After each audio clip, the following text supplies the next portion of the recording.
things change slightly when it is irregular verb.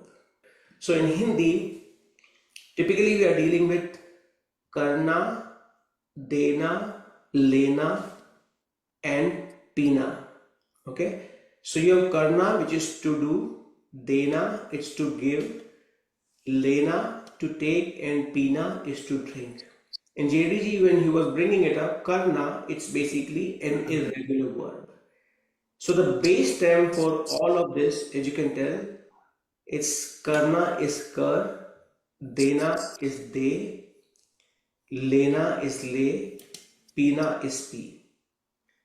Things don't change in the informal form. Okay, so things do not change. You will simply say tu kaam kar, tu kitab de, okay, tu mithai le, okay, or cake le, or ice cream le, or tu pani pi. Okay, things do not change. It works exactly same way as your regular verbs. All you have done is just use the base stem of the verb.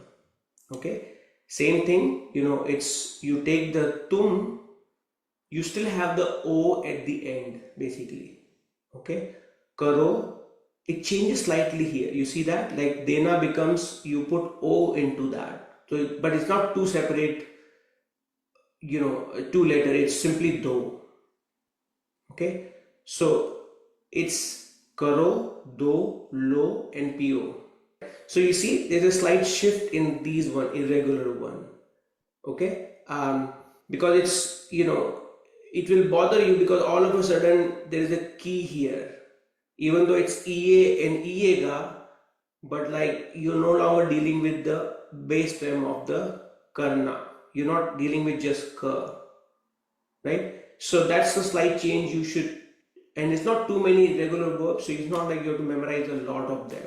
So tu khana le, tum khana lo, okay, आप खाना लीजिए और आप खाना लीजिएगा. Okay, you can also use the word khana itself, like kha, khao, khao, khaiye, and khaiega.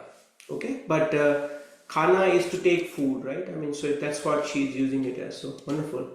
Last one is pina.